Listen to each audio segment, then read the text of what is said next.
The Faceless puppets. FNAF.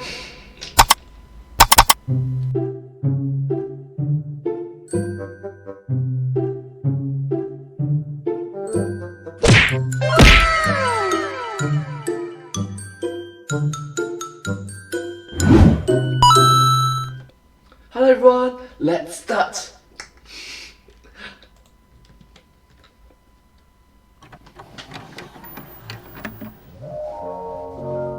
Oh, Freddy. It's Freddy. The music. Dun, dun, dun, dun.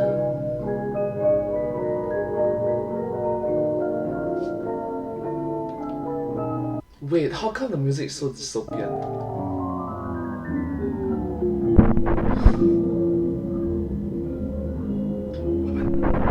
What happened?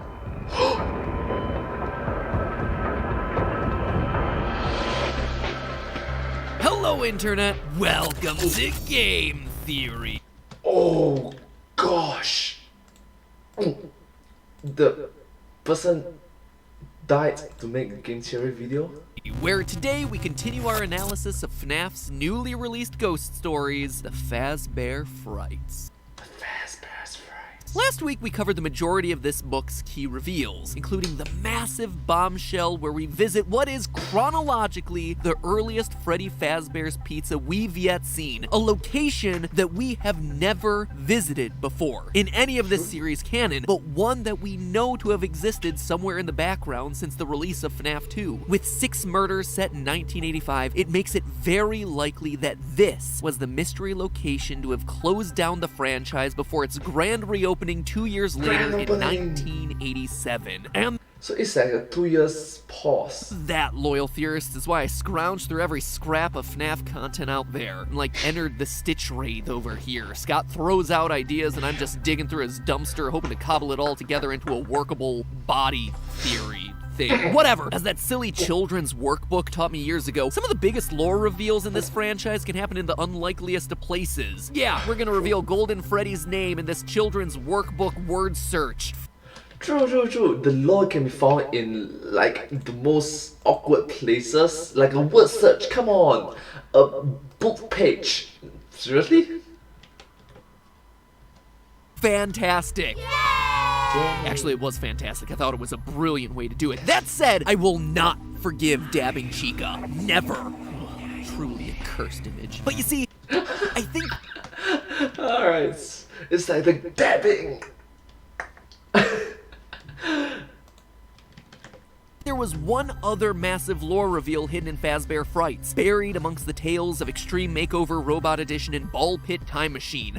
Makeover. A lore reveal that is absolutely worth our time exploring today. A lore reveal that introduces us to a character who's been helping to pull the strings since the very beginning. One who's been misleading us about the horrors of Fazbear Entertainment. Someone whose importance goes far beyond just the 40 pages he appears in throughout this book. I think Into the Pit may have just introduced us to the creator of these games. And I'm not talking about Scott Cawthon.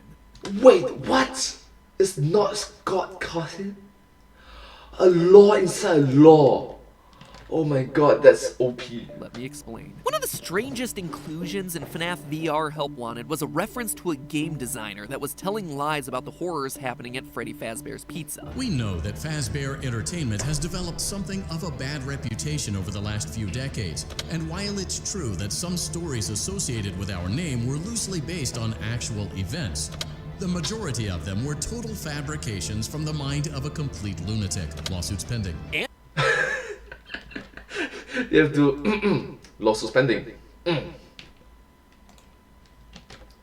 And yes, that sweet, sweet piece of man candy that you see there is Scott Cawthon himself. Okay, fine, haha, funny joke there, Scott. I mean, this series likes to get self-aware. We're all familiar with that. And for a mainline title in the series, this one felt pretty extreme, but fine, cool with it. Then you keep playing the game, and what started as a one-off tongue-in-cheek joke actually becomes a critical piece of the lore. They lied to us.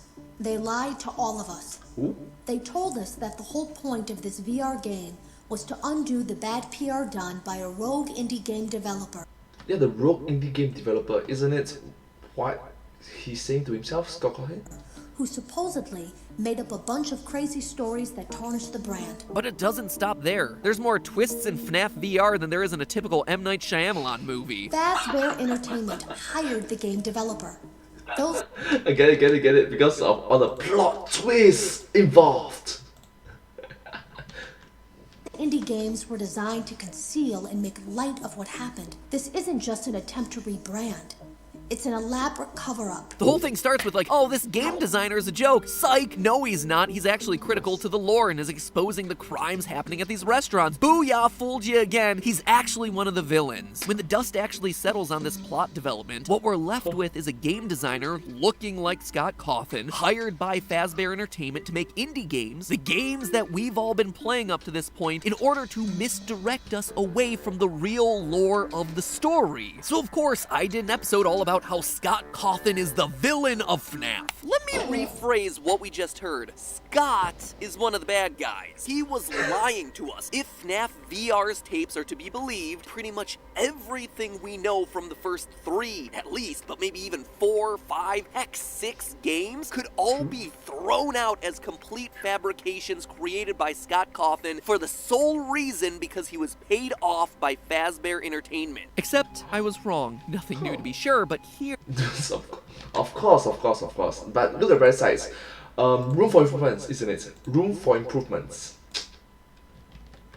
My timing couldn't have been any worse. You see, earlier that very week that I uploaded that video, Scott made a post on Reddit saying that the indie game developer from FNAF VR isn't him. Here's what he had to say, quote, "The question is this, is Scott Cawthon now a part of FNAF lore? The short answer is no. Yes, No. I used my own picture for this indie developer because it's an obvious parallel, but that doesn't necessarily mean that it's actually me in universe." End quote. Yeah, Scott, you remain vague and mysterious about the lore for years, half a decade at this point, and this one little detail is the thing that you want to clarify. And you just choose to do it right before my video on this very topic, which, while it is honestly still a perfectly valid theory, gets everyone to dismiss all of the findings for that entire theory since it's the one small detail that I get wrong and everyone focuses on. I don't have feelings about any of that at all.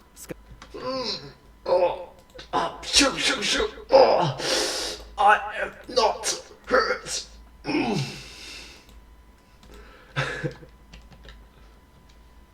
Scott continues, quote again. "So no, I'm not canon. Only the existence of a game developer that supposedly made video games based on actual events that may or may not be a cover-up by Fazbear Entertainment is canon. Keep in mind that I do tend to use pictures of me and my family in the games, just because they're so readily available. In FNAF 4, I used a picture of a mountain range that I took while I was a truck driver in West Texas. I used a picture of a snowman that me and my older sons made together. I used a picture of a pet mockingbird that we nursed back to health one year. Do these have lore significance? Well, you probably already know the answer." End quote. Oh, I know the answer, Scott. And that answer is yes.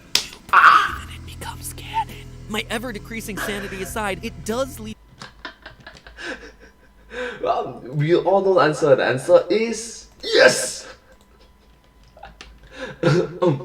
open the door as to the identity of who this rogue indie developer is. And I think that Fazbear Frights' story Into the Pit reveals to us who it might actually be. Admittedly, this is a bit looser of a theory, but I think it's one worth discussing. I believe our secret game designer, the one who's been lying to us through these games, is the story's main character, Oswald, the little 10-year-old boy who winds up in a time-traveling ball pit to visit the 1985 murder scene of Freddy Fazbear's Pizza. I believe he grows up to be hired on by Fazbear Entertainment to create these games. Now, that might seem like a stretch for a character that we only get to know in the span of 40 pages, but holy Ballora, is there a lot of evidence in those 40 pages to back that assertion up. Shortly into his story, Oswald is shown to be obsessed with animatronics for no apparent reason. Quote from the book: "He didn't know why, but lately he'd been drawing mechanical animals, bears, bunnies, and birds. He imagined them being human-sized and moving with the jerkiness of robots in an old science fiction movie. Sometimes he drew the animals' exposed metal skeletons or sketched them with the fur peeled back. It was a creepy effect. like seeing a person's skull peeking out from beneath the skin,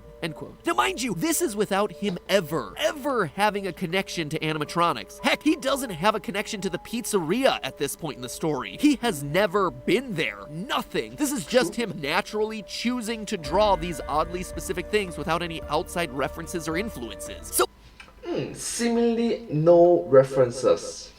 already this boy seems to have himself a strange connection to the FNAF lore, or is just a psychopath in training, but there's more. For such a short story, Into the Pit takes a lot of time to establish Oswald as a fan of video games, B-grade Japanese movies, and manga. A lot of time for a 40-page story. We hear about him listening to video game soundtracks. We witness the debates that he has with his father over cheesy Toho-style Godzilla monsters. How funny he finds the Godzilla! Mecha Godzilla! actors' lips not matching up with the dubbed-in words in those sorts of movies. He visits the library and we hear about his enthusiasm for the latest manga installment. Now, the connection to SAO, One Piece. video games is pretty obvious here, right? If he likes video games, well, there's a chance that he'd want to grow up to be a designer of video games himself. But it's his connection to old, cheesy Japanese films and manga that really got my gears turning. Think back to Ultimate Custom Night. At various point thresholds in that game, you would unlock the Bear of Vengeance cutscenes, each one clearly inspired by those old,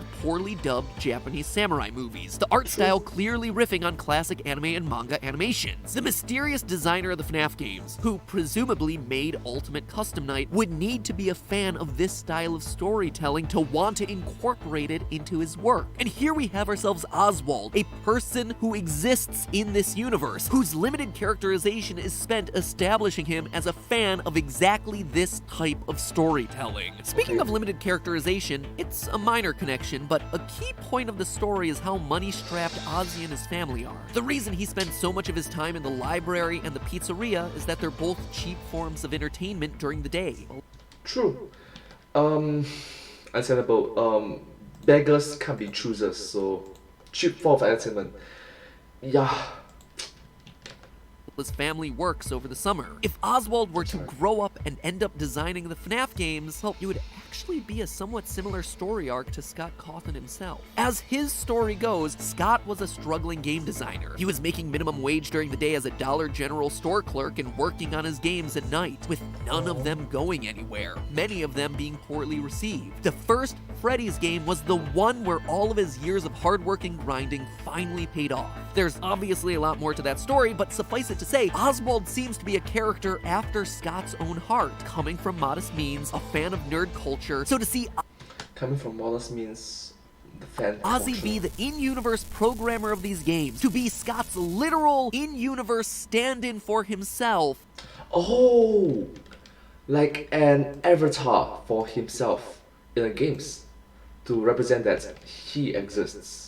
Well, it doesn't seem like that much of a stretch. But okay, saying our designer was this kid who draws spooky animatronics, comes from a low to modest income family, a story similar to Scott, and likes video games and anime is still a bit of a stretch, right? Describes like 90% of kids. Okay, well, maybe not all kids have a psychic connection with a decades-old murder restaurant, but the rest of it, sure, pretty generic kid. Here's the thing though, we're not Very just generic talking kids. about Oswald's character traits here. If you look at Ozzy's experience with the Fazbear restaurant in the story, you could Yeah. see where he'd be inspired to include certain game elements that we ourselves have played through.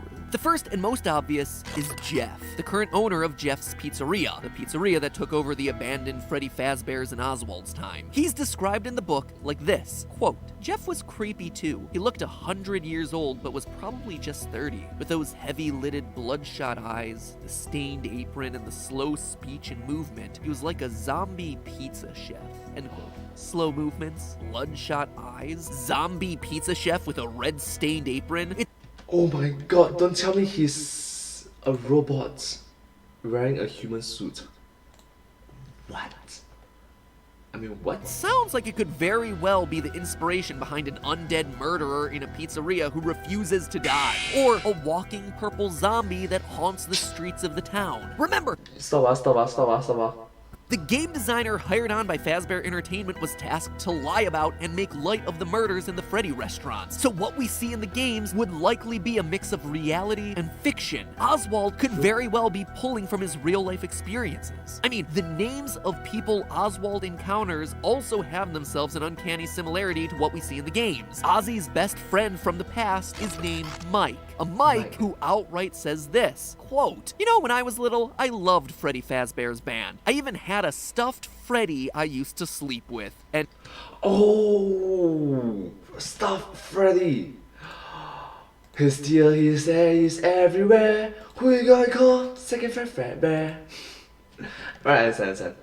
quote, "Wee woo, wee woo, wee woo." Sorry, that's the lore connection alarm. It goes off anytime someone makes a passing reference to FNAF 4. In that same conversation, Mike also reveals that he has himself a sister. Wee woo, wee woo, wee woo. Sorry again. And then they also talk about how creepy clowns and dolls are. Whoop, whoop, whoop, whoop, whoop, whoop. Apologies, that's my other alarm. That's the sister location revelation alarm. Anyway, it doesn't seem to be Mike Afton or Mike Emily. Oh, you can bet I checked into that one. But these conversations could certainly have inspired Oswald to make a character named Mike, who lives and loves the Freddy Fazbear franchise, who has himself a favorite Freddy plush, who has a sister who loves dolls and becomes a really creepy clown doll hybrid who commands an army of dolls herself. Later in the book, Oswald meets a girl named Gabrielle, who loves Greek myth and gives him the courage to fight back against Golden Bonnie. Gabrielle is a very random character, but one with, again, a very important name. One that is,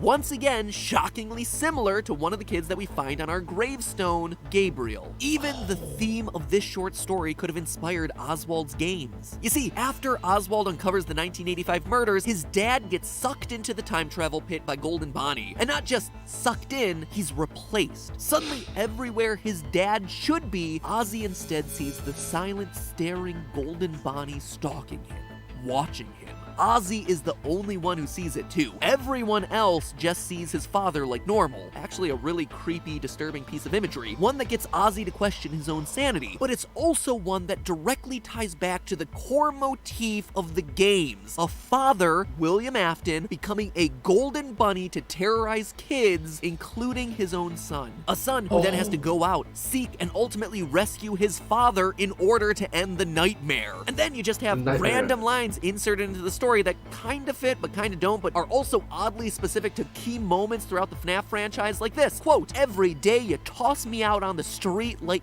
garbage," end quote, which are reminiscent of the FNAF 6 salvage minigames, with animatronics literally being thrown out on the street. This line, as Ozzy says it in the context of the scene, is kind of awkward, but if you're looking at it through the lens of, hey, this is actually a lore connection back to the games, now all of a sudden, it fits perfectly. There are just so many details that line up between Oswald's character, the people he meets, and the things that he goes through that line up with someone who could have made the FNAF games, who could have concocted parts and pieces of this story. Even motive-wise, it makes sense. Maybe Fazbear hires him on because they know he knows the truth, and it's to get him to shut up. Maybe Ozzy accepts the money because A, he's poor, and B, he's scared. He knows what they can do to him. I mean, will any of this ever come into play in any way, shape, or form? Unclear, probably not.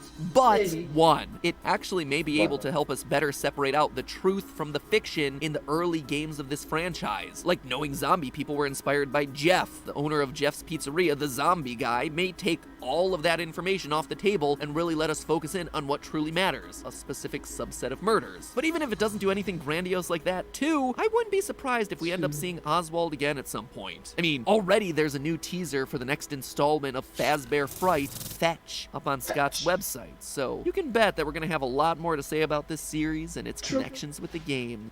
You'll be still talking about FNAF in the year 2021, so in the coming months. But hey, that's just a theory. name's A game! my name is Jeff. Theory. Thanks for watching. Thank you so much for watching this video. If you do like this video, please consider to like, share, and subscribe to my channel and comment down below if you have anything to share with us. Thank you so much for all your support, and yeah, I think all of your encouragement is very nice.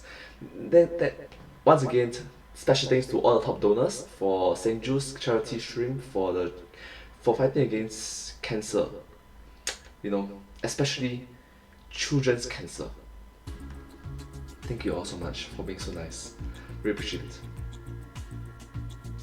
Thank you. And yeah, I hope to see you next time in my next video. Thank you so much. I hope you will like this video. This video is quite weird, but still, thank you. Live motion. There's a lot of numbers. But hey, remember, that's just a theory. A game theory. Thanks for watching. Thank you.